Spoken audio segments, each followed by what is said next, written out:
President Obama, in the State of the Union address, talking about innovation, he said, Muhtar, this is our generation Sputnik. You've been outspoken for quite a while talking about the need for more of a push for entrepreneurialism, innovation, and more of an effort, even by the administration, for that. Is that what we will see now? Are you encouraged? I'm very encouraged, and I think that we always have to remember the U.S. has a great demographic in terms of all of Western nations. It's got the best demographics, young population, high teen population, and that breeds an entrepreneurial spirit, that breeds innovation, and I think it needs to be supported further in order to innovate ahead of the trends, so that the growing middle class in all these emerging nations that will have an increasing demand for U.S. products, we can stay ahead of those trends and export more. What needs to be done by the administration, by business leaders, to really spur that? Because the question on everyone's mind is hiring by the private sector in this country. When will we see that in a meaningful way? So what needs to be done? I think when investment starts coming into the fray, we invested, for example, last year $3 billion in the United States in 2010 in our infrastructure, in our brands. That investment invariably leads to jobs, and therefore, as companies work closer with the government, and as there is this understanding and total belief that we need to innovate ahead of the trends, we will see more innovation that will lead to more jobs, and that will lead to more exports, and that will lead to a sustainable recovery. Do you expect a job pickup, a meaningful one, this year? I think we will see an improvement compared to the past 12 months. We need that, certainly. We need that, and I believe that also there are some real good trends that are happening in the United States in terms of better confidence of the consumer, in terms of better mobility, higher travel. All those are good signs. You have been critical of the unfavorable, as you call it, U.S. tax rate on foreign profits. We heard the president in the State of the Union say, let's cut corporate tax rates for the first time in 25 years without adding to the deficit. Are you a believer we'll see that?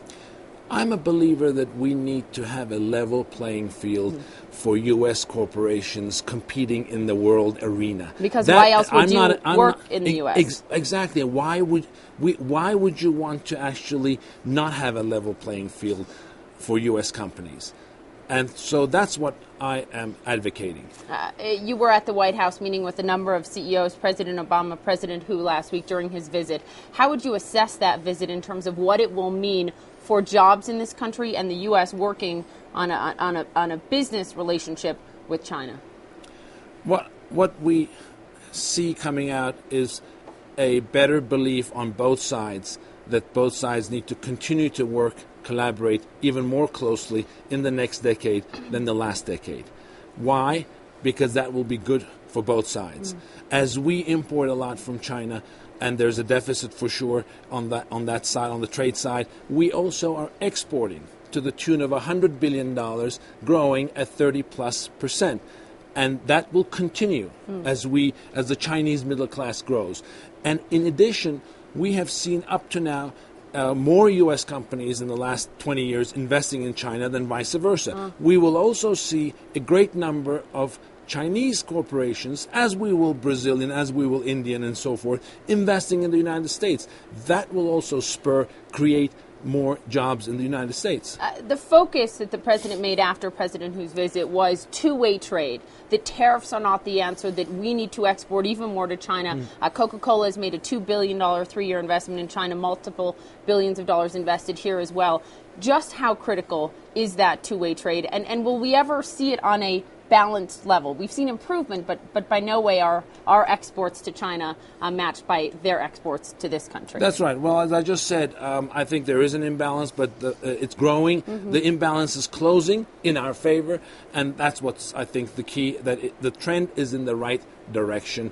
And as I said, the key is to ensure that we never lose focus of the real prize, and that is a better future for the people of the United States and the people of China. Beyond China, beyond India, because those are always the so-called emerging markets we talk about. I would argue they're not emerging anymore. They are emerged markets in many senses. What other markets are critical right now? Should we be talking more about Africa? I think Africa is the youngest population in the world. It's 1 billion people. All the economies are growing, and we're beginning to see signs of better governance. That is a critical positive sign for the future for Africa, but also Latin America. There's growth coming from all parts of Latin America, Eurasia and Africa, Indonesia, parts of Southeast Asia, Vietnam.